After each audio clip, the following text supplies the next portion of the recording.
Hi, I'm Victoria. I'm a child psychiatrist and parent coach, and I'm also a mum. We are right in the middle of parenting week, so we're celebrating parents this week. And actually, I wanted to talk about why it's so difficult sometimes to be a parent and sort of really be honest about some of these things. So, if you'd like to listen to what I've got to say, please stay tuned.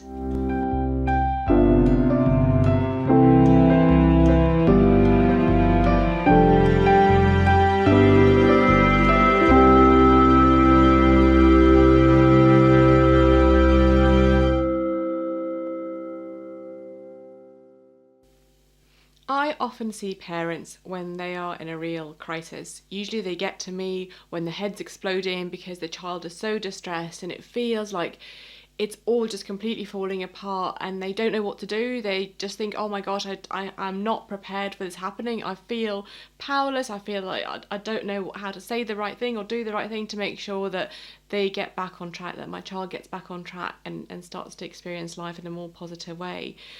And I think what's really tough is often once we've dealt with the crisis in hand and we go back and we see how things were building up, we can start to see where things started and the little things that changed to build up to what happens at the end when it all completely explodes. I think that's often how parents experience it. But I think what's really difficult is often as parents, we're not really taught A, how to notice those things, or B, how to even respond to those things.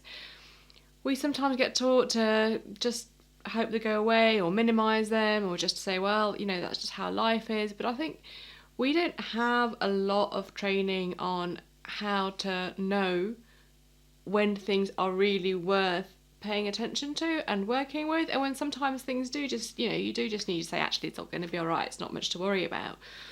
And actually distinguishing between those two things, I think, is the toughest challenge of parenting is, do you let it go or do you home in on it and do something about it? And I think this is what most parents I meet find really, really hard. Sometimes I find that really hard. It becomes easier as you work with lots of families and lots of kids and you can kind of see the trajectories of kids. But as a parent who's maybe parented 1, 2 or 3 kids, you may not have had that experience before.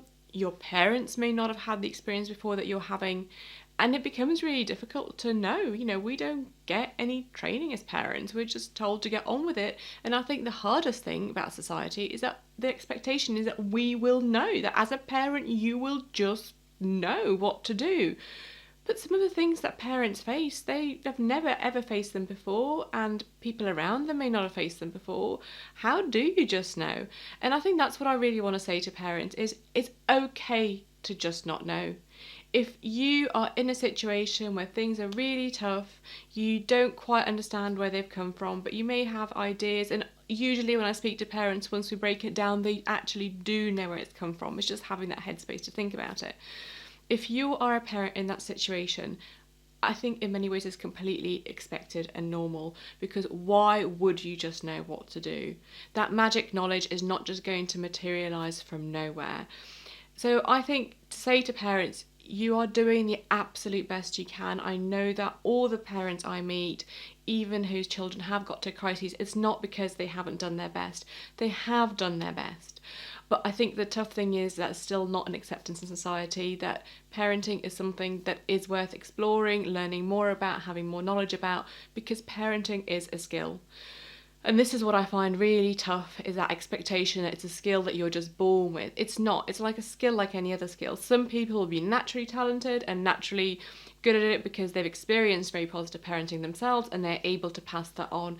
And that's fantastic. It's like any talent. Some people are great singers, some people are great at sport, but they don't become amazing until they have trained themselves and they have learnt more about what they're doing. So there's always room to get even better, to have even more knowledge, to have even more skills and tools to use, and to get even better at distinguishing what you can let go of and what you need to really work on. There's always room for that. And for some parents, especially who've had their own very difficult experiences in childhood, you're not going to have that great start with parenting. So in a way, you have to put more effort into exploring the different things that are available and challenging some of your own thoughts that might be coming from way back when, from when you were small yourself. It is really, really tough. So I want all parents to feel proud that they're doing the absolute best, but to not feel like they must know. It is absolutely okay to ask for help. It is absolutely okay to explore different ways. It is absolutely okay to question about whether what you're doing is right and wanting some advice on what you're doing. That's absolutely fine. I encourage you to get all the information that you need to make really good, conscious parenting choices.